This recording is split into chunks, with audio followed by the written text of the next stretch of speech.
Hello everyone, मी वैष्णू तुम्हा सगळ्यांचं teacher factory या चॅनलवर स्वागत करते आणि आपण टेट एक्झामचं बघणार आहोत। टेट एक्झाममध्ये इंग्लिश या सब्जेक्टमध्ये मॅक्सिमम मार्क्स किंवा आउट ऑफ मार्क्स कसे स्कोअर करता येईल। आता इंग्लिश सब्जेक्ट म्हटला तर खूप लोकांना भीती वाटते आणि त्यांना असं वाटतच नाही की आपण आउट ऑफ पण मार्क्स स्कोअर करू शकतो, पण आपण करू शकतो। कसं करू शकतो तेच आपण आज या व्हिडिओमध्ये बघणार आहोत। तर सगळ्यात पहिले आपल्याला ही मेंटॅलिटी चेंज करायची आहे की इंग्लिश हा खूप डिफिकल्ट सब्जेक्ट आहे एक। सेकंड, आपण आउट ऑफ मार्क्स स्कोअर नाही करू शकत असं नाहीच आहे, ठीक आहे। तुम्ही कुठला पण विषय बघा, तर कोणाला गणिताची भीती वाटते, कोणाला जीकेची, ठीक आहे, कोणाला इंग्लिशची, कोणाला सायन्सची। प्रत्येकाचा काही ना काही वीक सब्जेक्ट असतोच, ठीक आहे। आता त्याला स्ट्रॉंग कसं बनवायचं आपण, तर काय करायचं, बेसिक्सवर काम करायचं आणि त्याच्यानंतर काय करायची, प्रॅक्टिस। तुमचा तो सब्जेक्ट हळूहळू हळूहळू छान होणार आणि त्याच्यानंतर काही दिवसांनी होऊ शकते की तुम्ही त्या सब्जेक्टमध्ये एकदम छान होणार आणि छान स्कोअर करणार, ठीक आहे। तर सगळ्यात पहिले काय करायचं, आपल्याला ही मेंटॅलिटी काढून द्यायची की आपण स्कोअर नाही करू शकत इंग्लिशमध्ये। तुम्ही इंग्लिशमध्ये छान स्कोअर करू शकता, आउट ऑफ मार्क्स पण घेऊ शकता। फक्त आपल्याला काय काय गोष्टी लक्षात घ्यायच्या आहेत ते आपण आता बघूया, ठीक आहे। तर बघा, जास्तीत जास्त मार्क्स किंवा आउट ऑफ मार्क्स जर आपल्याला इंग्लिशमध्ये घ्यायचे असेल तर सगळ्यात इम्पॉर्टंट आहे तुम्ही ज्या एक्झामला प्रिपेअर करत आहात, ठीक आहे। तसं आपण आता टेट एक्झामचं बोलतो आहे, तर टेट एक्झाम आपण प्रिपेअर करतो आहे टेट एक्झामसाठी। तर त्याचा सिलॅबस काय आहे, त्याच्यामध्ये काय काय येतं, ग्रामर फोकस्ड आहे की बेसिक अंडरस्टँडिंगवर आहे, हे आपल्याला माहिती असायला पाहिजे, बरोबर आहे। जर एक्झाम पॅटर्न वेगळा आहे, त्याचा सिलॅबस वेगळा आहे आणि आपण भलतंच वाचत बसलो आहे, ठीक आहे, भलत्याच गोष्टीचा स्टडी करत बसलो आहे, तर तो आपल्या उपयोगी येणार आहे का, नाही, ठीक आहे। तर आपल्याला ह्या गोष्टीवर फोकस द्यायचा काय की आपण कुठल्या एक्झामसाठी प्रिपरेशन करत आहोत फर्स्ट। सेकंड काय की त्याचा सिलॅबस काय आहे, तो जर तुम्हाला कळला तर तुम्ही काय करू शकता, मग त्याच्या अकॉर्डिंगली तेच टॉपिक, तोच सिलॅबस आपण स्टडी करू किंवा त्याच्यावरच आपण काय करू, फोकस करू, ओके। त्याच्यानंतर एक्झाम पॅटर्न खूप खूप इम्पॉर्टंट आहे, कारण बघा, जर IBPS कंडक्ट करत असेल एक्झाम, ठीक आहे, आता तो ऑफलाईनच होणार आहे बऱ्यापैकी एक्झाम, तर बघा IBPS जर कंडक्ट करत असेल तर त्याच्यामध्ये तुम्ही बघाल ग्रामरवर एखादाच क्वेश्चन असेल, एखाद दुसरा क्वेश्चन असेल।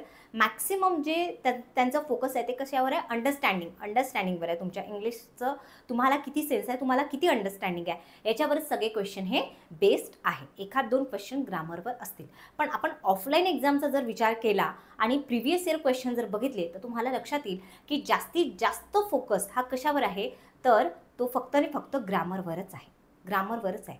तर बघा, फर्स्ट ऑफ ऑल आपल्याला ही क्लॅरिटी पाहिजे की आपण कुठल्या एक्झामसाठी प्रिपरेशन करतो, ठीक आहे, कुठल्या एक्झामसाठी प्रिपरेशन करतो आणि मग त्याच्यानंतर काय सिलॅबस आणि एक्झाम पॅटर्न। आता एक्झाम पॅटर्न आपल्याला कुठून कळणार आहे, एक्झाम पॅटर्न आपल्याला कुठून कळणार, तर मागील प्रश्नपत्रिकेचं विश्लेषण, प्रिव्हियस इयर क्वेश्चनचं ॲनालिसिस, हे खूप खूप इम्पॉर्टंट आहे।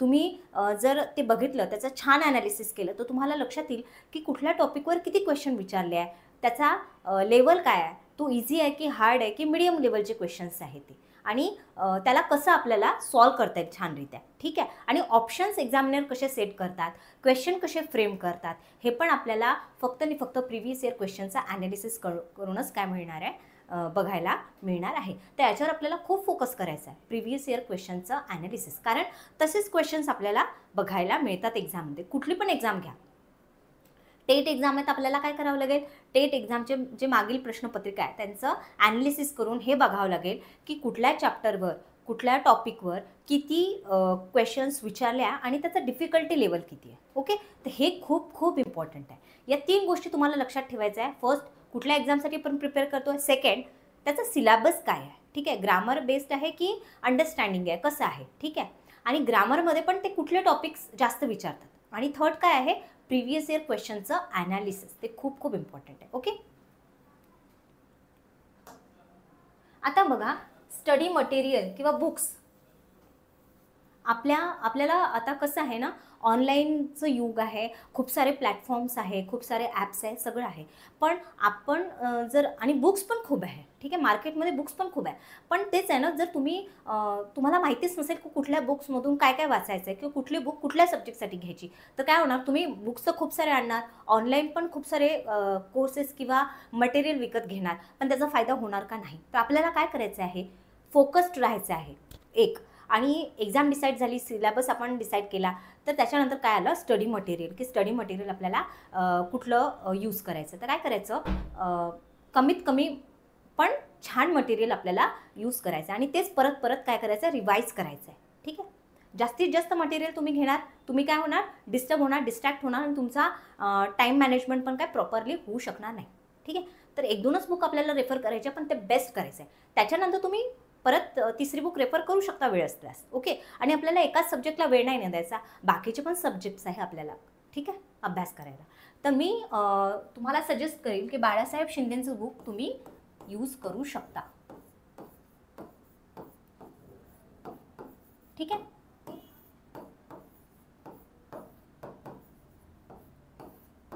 ठीक आहे. हे इनिशियल लेवलला तुम्ही करा. ठीक आहे. आणि नंतर तुम्ही शेख सरांचं पण बुक रेफर करू शकता करायसाठी. रेफरन्स बुक तर मी खूप सांगू शकते. आणि एस पी बक्षीचं पण बुक छान आहे. ठीक आहे. पण मी सध्या रिकमेंड करेल तुम्हाला की तुम्ही फक्त या बुकवरच फोकस करा. बाळासाहेब शिंदे सरांच्या बुकवरच तुम्ही फोकस करा. आपले ग्रामरचे जे कन्सेप्ट्स आहे त्याच्यावर फोकस करा तुम्ही आणि चॅप्टर वाईज जा. ठीक आहे. जसं पार्ट्स ऑफ स्पीच हे काय बेसिक आहे, हे पहिले तुम्हाला करायला पाहिजे. तुम्ही पहिले चेंज द व्हॉइस किंवा डायरेक्ट इनडायरेक्ट जर करतो म्हटलं तर तुम्हाला कळणार आहे का नाही. तुम्हाला पहिले बेसिकपासून स्टार्ट करायला पाहिजे. तर काय करायला पाहिजे, पहिले पार्ट्स ऑफ स्पीच करायला पाहिजे. जसं फॉर एक्झाम्पल आपण नाऊन घेतला आज, नाऊन तुम्ही पूर्ण करा, नाऊन पूर्ण वाचा, नाऊनचे पूर्ण रूल्स बघा आणि त्याच्यानंतर नाऊनचे जर क्विजेस मिळत असेल कुठे ते तुम्ही सॉल्व्ह करा. ठीक आहे. म्हणजे काय होईल, तुमचा नाऊन हा टॉपिक पक्का होऊन जाईल. नंतर दुसऱ्या टॉपिकवर जम्प करा. ओके. आता मी तुम्हाला सांगते की कशावर टेट एक्झाममध्ये कशा टाईपचे क्वेश्चन्स येतात किंवा कशावर तुम्ही फोकस करायला पाहिजे. ओके. जर आपण ऑफलाईन बघितलं, ऑफलाईन मोडमध्ये जर तुम्ही बघितलं आणि प्रिव्हियस इयरचं क्वेश्चनचं ॲनालिसिस केलं तुम्ही, तर तुम्ही बघाल सगळा सिलेबस कशावर आहे, ग्रामरवरच आहे. त्याच्यामध्ये काय काय आहे बघा. त्याच्यामध्ये आहे वोकॅबलरी आहे. वोकॅबलरीमध्ये काय काय येणार बघा, सिनोनिम येणार. ठीक आहे. समानार्थी, विरुद्धार्थी, सिनोनिम, अँटोनिम. ठीक आहे. त्याच्यानंतर वन वर्ड सबस्टिट्यूशन हे खूप इम्पॉर्टंट आहे. ठीक आहे. 1-2 क्वेश्चन येऊ शकतात, जास्त पण येऊ शकतात, पण आपल्याला काय राहायचं, रेडी राहायचं आहे. ठीक आहे. वन वर्ड सबस्टिट्यूशन आहे. ठीक आहे. त्याच्यानंतर होमोनिम्स आहे. Homonyms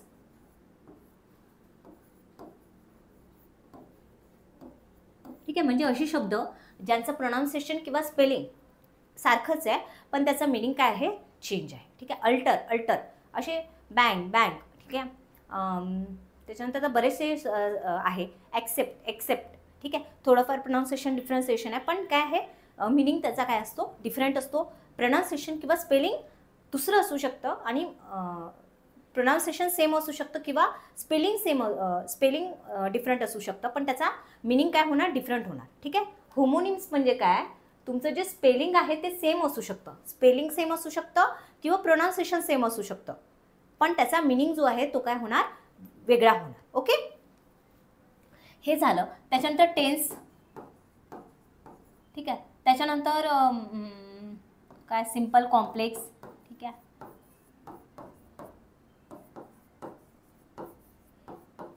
complex sentence. ठीक आहे. म्हणजे काय क्लॉजेस पण याच्यावर पण क्वेश्चन विचारतात. ॲडव्हर्ब क्लॉज आहे, ॲडव्हर्ब क्लॉज ऑफ टाईम आहे, प्लेस आहे, काय आहे ते विचारतात. त्याच्यामुळे आपल्याला हा पण स्टडी करावाच लागणार आहे. ठीक आहे. याला काय म्हणतात, ट्रान्सफॉर्मेशन ऑफ सेंटेन्सेस. काय म्हणतात, ट्रान्सफॉर्मेशन ऑफ सेंटेन्सेस. सिम्पलचं कंपाऊंड कसं करायचं. ठीक आहे. असं आपण बघू नंतर डिटेलमध्ये.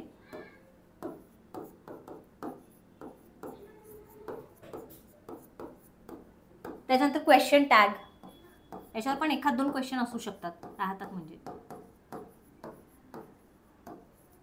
डायरेक्ट इनडायरेक्ट, ज्यालाच काय म्हणतो आपण, नरेशन म्हणतो. त्यालाच काय म्हणतो आपण, नरेशन म्हणतो. Change the voice. ठीक आहे. Change the voice.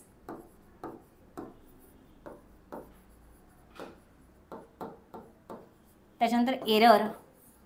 ठीक आहे. त्याच्यानंतर fill in the blank. Fill in the ब्लँकमध्ये ते प्रपोजिशन वगैरे ठेवू शकतात. ठीक आहे. किंवा वोकॅब बेस पण फिल इन द ब्लँक येऊ शकते. त्याच्यानंतर पॅराजंबल. त्याच्यानंतर काय येणार परत, इथे लिहू का, दिसेल का तुम्हाला, बघा पॅराजंबल. पॅराजंबल म्हणजे काय, सेंटेन्सेस दिले राहतात ABCD किंवा 1 2 3 आणि त्याला काय आपल्याला एका प्रॉपर सिक्वेन्समध्ये फ्रेम करायचं राहतं, सांगायचं राहतं तसं. ठीक आहे. त्याच्यानंतर RC, ठीक आहे, रिडिंग कम्प्रेन्शन म्हणजे काय, पॅसेज, उतारा. ठीक आहे. त्याच्यावर बेस क्वेश्चन. ओके. त्याच्यानंतर डिग्री. ठीक आहे. तर हे असे टॉपिक्स आहे, हे इम्पॉर्टंट आहे आणि आपल्याला काय करावंच लागणार आहे. मूड्स, कारण कम्प्लिटली जे आपला ऑफलाईन मोड जर तुम्ही बघितला ना एक्झामचा आणि तुम्ही प्रिव्हियस इयर क्वेश्चन बघितले तर सगळं कशावर फोकस आहे, पूर्ण सगळं ग्रामरवरच बेस्ड आहे आपलं. तर आपल्याला त्याच्यामुळे हे शिकणं आणि हे कन्सेप्ट क्लिअर करणं खूप खूप इम्पॉर्टंट आहे.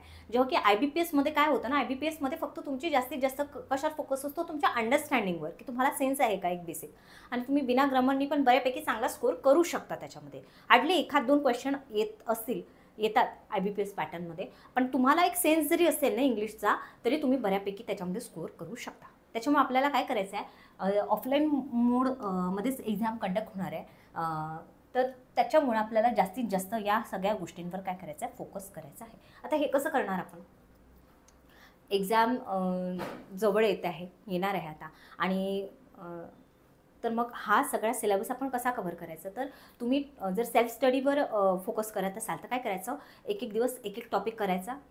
ठीक आहे. एक टॉपिक एक दिवस करायचा आणि त्याच्याची प्रॅक्टिस करायची, क्विजेस सॉल्व करत जायचे आणि मध्ये मध्ये रिव्हिजन करत राहायची. आता वोकॅब्लरी हे काय आपण ट्रिकनी प्रत्येक गोष्ट लक्षात नाही ठेवू शकत. ह्याच्यासाठी तुम्हाला काय करावं लागेल, तुम्हाला स्वतःच एफर्ट्स घ्यावं लागेल. काय करावं लागेल, रोज काही ना काही वाचायचं. म्हणजे काय, आता खूप लोक म्हणतात तुम्ही द हिंदूच वाचा, तुम्ही द टाइम्स ऑफ इंडियाच वाचा. असं काही गरजेचं नाही. कारण बघा, जो सब्जेक्ट आपला वीक असतो, आता समजा कोणाचं मॅथ्स त्याला डिफिकल्ट जात असेल मॅथ्स, आणि मी त्याला म्हणेल की तू खूप डिफिकल्ट कॅट लेवलचे वगैरे क्वेश्चन सॉल्व कर, तर त्याला नाही जमणार, तो डिमोटिवेट होणार, तो निराश होणार आणि तो कदाचित त्या सब्जेक्टला हात पण लावणार नाही. आपल्याला काय करायचं आहे ना, आपल्याला फक्त आपला सब्जेक्ट स्ट्रॉंग करायचा आणि छान मार्क्स स्कोर करायचे. ठीक आहे. तर काय करायचं, कुठलं पण बुक असेल तुमच्याकडे, स्टोरी बुक पण असेल तरी चालेल. ठीक आहे. स्टार्टिंगला इनिशियल लेवलला काय करायचं, आपल्याला त्या बुकमधले 1-2 पेजेस वाचायचे, किंवा तुमच्याकडे जो पण इंग्लिश न्यूजपेपर येत असेल, ठीक आहे, जसं आता नागपूर साईडला, विदर्भ साईडला हितवाद पेपर येतो. ठीक आहे. काही खूप ॲडव्हान्स लेवलचा पेपर नाही येतो, पण तेच आहे, तुम्ही तो जरी वाचला तरी काय होईल ना, त्याच्यामध्ये वेगवेगळे शब्द आपल्याला बघायला मिळतात आणि अंडरस्टँडिंग आपली डेव्हलप होते. मेन काय आहे की तुम्हाला अंडरस्टँडिंग आली पाहिजे, ते समजलं पाहिजे त्या पेपरमध्ये काय लिहिलं, आणि ते कधीही समजणार, आपण बेसिकपासून स्टार्ट करू तर. ठीक आहे. आणि हे पण नाही की तुम्ही फायनान्स किंवा इकॉनॉमिक्स किंवा करंट अफेअरच वाचलं पाहिजे. फक्त काय करंट अफेअर रिलेटेड तुम्ही वाचलं तर तुमचं दोन्ही कव्हर होणार, करंट अफेअर पण होणार एकाने आणि इंग्लिश पण होणार. पण स्टार्टिंगला तुम्ही असंच वाचा ना, स्टोरीवाला वाचा, ते तुम्हाला दुसरं काही आवडत असेल. ठीक आहे. कुकिंगवाले पण कॉलम्स येतात, हेल्थ लाईफस्टाईलवाले येतात, ते वाचा तुम्ही, कारण आपल्याला इंग्लिश याच्यावर फोकस करायचा सध्या. ठीक आहे. आणि तो कसा वाढणार, आपला फोकस कसा वाढणार, आपल्याला सब्जेक्ट कसा चांगला होणार, इंटरेस्ट केव्हा डेव्हलप होणार, जेव्हा तुम्ही स्टार्टिंगला थोडं इझी आणि बेसिकपासून स्टार्ट करणार. ठीक आहे. तिथून तुम्ही स्टार्ट केलं, ते तुम्हाला यायला लागलं, हळूहळू तुमचा इंटरेस्ट वाढत जाणार, तसं तुम्ही तुमचा लेवल वाढवा, मग तुम्ही घ्या ना दुसरे पेपर पण. ठीक आहे. तर तसं करायचं, रोज 1-2 पेजेस वाचायचे, त्याच्यामध्ये जे डिफिकल्ट वर्ड्स आहे ते काय करायचे, लिहून घ्यायचे, त्याचं प्रोनाऊन्सिएशन, त्याचा उच्चार त्या शब्दाच्या वरती लिहायचा. ठीक आहे. आणि बघा, आपल्याला शिकायचं आहे, आपल्याला समोर जायचं आहे, त्याच्यात काही कमीपणा नाही आहे की आपल्याला एखादा शब्द येत नाही. सगळ्यांना सगळे शब्द येत नाही. इवन जो आता इंग्लिशमध्ये खूप छान असेल, नेसेसरी नाही की त्याला प्रत्येक शब्दाचा मिनिंग माहिती असेल. ठीक आहे. आता शशी थरूरची वेगळी गोष्ट आहे. ठीक आहे. तर पण आपल्याला शशी थरूर व्हायचंच नाही आहे. आपल्याला काय करायचं, फक्त आपली एक्झाम छानरित्या पास करायची आणि चांगला स्कोर करायचा आहे. ठीक आहे. तर काय करायचं, त्याचा उच्चार त्या शब्दाच्या वरतीच लिहायचा बुकमध्ये, आणि समानार्थी आणि विरुद्धार्थी दोन्ही लिहून ठेवायचं, आणि काय करायचं, पाठांतरच करायचं, किंवा तुम्हीच तुमच्या ट्रिक्स लावा. काय होईल, जेव्हा तुम्ही तुमच्या ट्रिक्स लावाल ना, ते तुम्हाला जास्त लक्षात राहील. ठीक आहे. ओके. अशा रीतीनं तुम्ही काय करू शकता, तुमची वोकॅब्युलरी डेव्हलप करू शकता. इडियम्स आणि फ्रेजेस पण सेम. ठीक आहे. ते तुम्हाला पाठच करावं लागेल, कारण की तुम्ही बघा, आपल्याला असं वाटतं की या इडियमचा, या फ्रेजचा हा मिनिंग आहे, पण राहतो भलताच. ठीक आहे. एखाद्याच वेळी आपलं गेसवर्क काम करतं, आणि आपल्याला गेसवर्क करायचं का नाही, निगेटिव्ह मार्किंग असो वा नसो, आपल्याला गेसवर्क नाही करायचं आहे. ठीक आहे, कारण की तिथे आपल्याला आउट ऑफ किंवा जास्तीत जास्त मार्क्स स्कोर करायचे, तर गेस वर्क किंवा ह्या गोष्टी करून आपल्याला चालणार आहे का? नाही चालणार आहे. ठीक आहे, थोडी मेहनत तर घ्यावंच लागणार आहे आपल्याला, पण ते करायचं. ओके, तर तसंच आपल्याकडे काय आहे ना, आपल्याकडे पण बॅचेस अवेलेबल आहे, त्याची मी तुम्हाला थोडी माहिती देते. बघा,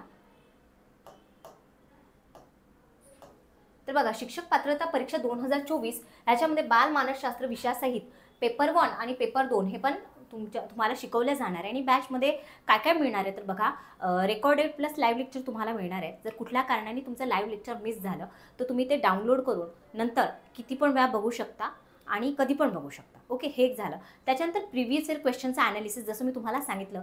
आणि तुम्ही पण विचार करा थोडा, की आपल्याला कसं कळणार ना, जर आपण मागील प्रश्नपत्रिकेचं विश्लेषणच नाही केलं, ते बघितलेच नाही, तर आपल्याला कसं कळणार कुठल्या टॉपिकवर किती क्वेश्चन विचारतात, ते डिग्रीवर किती विचारतात, क्वेश्चन टॅगवर किती विचारतात, सिनोनिम्स कुठल्या टाईपचे असतात. ठीक आहे, हे कळणार आहे का? आपल्याला नाही. पॅसेज कुठल्या टाईपचे असतात, फायनान्स बेस्ड असतात की स्टोरी बेस्ड असतात की नॉर्मलच असतात, कसे असतात, कसं कळणार आपल्याला? बरोबर आहे. त्याच्यामुळे PYQ ॲनालिसिस, मागील प्रश्नपत्रिकेचं विश्लेषण खूप इम्पॉर्टंट आहे आणि हे या बॅचमध्ये इन्क्लुडेड आहे. या बॅचमध्ये तुम्हाला बघायला मिळेल. त्याच्यानंतर टेस्ट सिरीज खूप जण खूप अभ्यास करतात पण टेस्ट सिरीज नाही लावत. तुम्हाला कळणार कसं? तुमची उजळणी कशी होणार? तुम्हाला एक्झाम प्रेशर कसं टॅकल करता येणार? ह्याच्यासाठी काय गरजेचं आहे? टेस्ट सिरीज लावणं खूप गरजेचं आहे. तर टेस्ट सिरीज फक्त लावण्यासाठी लावायची नाही आहे, ती अशा ठिकाणी बसून लावायची जिथे आपल्याला कोणी डिस्टर्ब करणार नाही आणि तिथे टाईम लिमिट लावूनच ती टेस्ट सिरीज आपल्याला सॉल्व करायची आहे. तसंच प्रत्येक टॉपिक इंग्लिशचा तुम्ही काय करायचं आहे, तो केलं, ते रूल्स केले, त्याच्यानंतर तशाच टाईपचे क्वेश्चन त्या टॉपिकचे बघा. जनरली बुकच्या मागे आता नाऊन आहे, नाऊनच्याच मागे नाऊनची क्विज दिली राहते, त्या क्विजेस सॉल्व करा ना तुम्ही. तुमचं काय होईल? बेसिक्स क्लिअर होईल. ओके, आणि तसा तुमचा काय होईल? कॉन्फिडन्स वाढेल. ठीक आहे, आणि जरी सुरुवातीला तुमचा स्कोर कमी आला किंवा तुमचे जास्तीत जास्त क्वेश्चन चुकले तरी चुकू द्या. आपल्याला एक्झाममध्ये चुकी नाही करायची. इथे चुकलं चुकू द्या. तसेच लाईव्ह सेशन होतात, रेकॉर्डेड लेक्चर्स होतात, तिथे कमेंट करा तुम्ही. चुकलं चुकू द्या, काही हरकत नाही. आपल्याला समोर जायचं आहे बस. आपल्याला एक्झाममध्ये जास्तीत जास्त स्कोर करायचा आहे. आणि तुम्ही चुकणार नाही तर तुम्ही शिकणार कसं? तुम्हाला कळणार कसं की तुम्ही चुकले म्हणून? बरोबर आहे. त्याच्यामुळे पार्टिसिपेट पण करायचं आहे. लाईव्ह लेक्चर असो वा रेकॉर्डेड असो किंवा कुठले क्विजेस होत असेल कुठल्या प्लॅटफॉर्मवर, ते तुम्ही सॉल्व करायचेच आहे. ठीक आहे, ओके. त्याच्यानंतर ई बुक्स आणि बाकी स्टडी मटेरियल पण तुम्हाला या कोर्समध्येच मिळणार आहे. ठीक आहे, जर तुम्हाला या कोर्सविषयी जास्त माहिती पाहिजे असेल तर 8010457760 या नंबरवर व्हॉट्सअप किंवा टेलिग्रामला तुम्हाला मेसेज करायचं आहे. तुम्हाला सगळी इन्फॉर्मेशन मिळून जाईल. 8010457760. तसंच आता काही स्टुडंट्सना हे पॉसिबल नाही होते की ते लेक्चर्स जॉईन करू शकेल. ठीक आहे, तो पर्टिक्युलर बॅच जॉईन करू शकेल. तर त्यांच्यासाठी काय केलं आहे, शिक्षक पात्रता भरती याच्यासाठीच परिसर अभ्यास आणि सामाजिक शास्त्र यांची 6000 MCQs 2010 ते 2023 पर्यंतच्या परीक्षेमधील आलेले सगळे प्रश्न तुम्हाला मिळणार आहे. कुठले? विज्ञान, भूगोल, इतिहास, राज्यघटना, अर्थशास्त्र, संगणक, चालू घडामोडी. आणि या प्रश्नाचं विश्लेषण तुम्हाला मिळणार आहे. ओके, आणि परीक्षेमध्ये जसं आलं आहे तसंच तेच प्रश्न काय कव्हर केलेले आणि त्याचप्रमाणे बाकीचे पण क्वेश्चन्स तुम्हाला मिळणार आहे. 6000 म्हणजे खूप मोठा प्रश्नसंच आहे हा. आणि 2010 ते 2023. ठीक आहे, आणि खूप कमी रेटमध्ये, काही खूप जास्त रेटमध्ये हे अवेलेबल नाही आहे. ओके, तसंच आता शिक्षक पात्रता परीक्षा याच्यासोबतच बाकी पण बॅचेस आपल्याकडे अवेलेबल आहेत. जसं पोलीस भरती, आरोग्य सेवक भरती, आरोग्य सेविका भरती, त्याच्यानंतर DMER भरती, ग्रामसेवक, अंगणवाडी भरती आणि त्याच्यानंतर फोरेन्सिक लॅबची पण बॅच आपल्याकडे अवेलेबल आहे. तर या सगळ्या बॅचेस आपल्याकडे अवेलेबल आहे. आणि अजून पण बाकी इतर बॅचेस पण आपल्याकडे येणार हळूहळू. त्याच्यासाठी तुम्हाला काय करायची, आमची जी ॲप आहे ती इन्स्टॉल करून ठेवायची. ठीक आहे, तसंच यूट्यूबला लाईक आणि शेअर आणि सबस्क्राईब करून ठेवायचं. म्हणजे काय होईल, तुम्हाला काही अपडेट्स आले किंवा कुठले सेशन असेल, रेकॉर्डेड असो की लाईव्ह असो, ते तुम्हाला बघायला मिळेल. ओके, त्याच्यानंतर आपल्या अकॅडमीला काय होतं ना, रोज लाईव्ह लेक्चर्स हे कंडक्ट केल्या जातात. लाईव्ह लेक्चर्स असतात आपल्याकडे आणि त्याचे टायमिंग्स मी तुमच्यासोबत शेअर करते. बघा, 9 वाजता पोलीस भरती हे आपलं यूट्यूबचंच एक चॅनल आहे, तिथे मराठी व्याकरण घेतलं जातं, पठाण मॅडम घेतात ते. 10 वाजता आपल्या मेन चॅनलवर ऑफिसर्स अकॅडमी पुणे इथे रिझनिंग शिकवलं जातं, विशाखा मॅडम. 11 वाजता फिजिक्स चंचल मॅडम. 12 वाजता केमिस्ट्री विशाखा मॅडम. 1 वाजता माझं लाईव्ह सेशन असतं इंग्लिशचं. ठीक आहे, आणि 2 वाजता टीचर फॅक्टरीवर सेट नेट जयश्री मॅडम शिकवतात. 3 वाजता फिजिक्स चंचल मॅडम सांगतात. 5 वाजता पोलीस भरती या चॅनलवर गणित व बुद्धिमत्ता विशाखा मॅडम शिकवतात. 8 वाजता टीचर फॅक्टरीवर बाल मानसशास्त्र जयश्री मॅडम शिकवतात. आणि 9 वाजता मेन चॅनलवर सामाजिक शास्त्र किंवा परिसर अभ्यास हे पदम सर घेतात. ठीक आहे. तर अशाच नवीन नवीन अपडेट्ससाठी आणि कन्सेप्टसाठी आणि लेक्चर्ससाठी आमच्या चॅनलला लाईक, शेअर आणि सबस्क्राईब जरूर करा. जर तुम्हाला कुठले कोर्सेस जॉईन करायचे असेल तर लवकरात लवकर ते जॉईन करा. ओके. आणि छान अभ्यास करा, छान राहा. All the best. Thank you so much.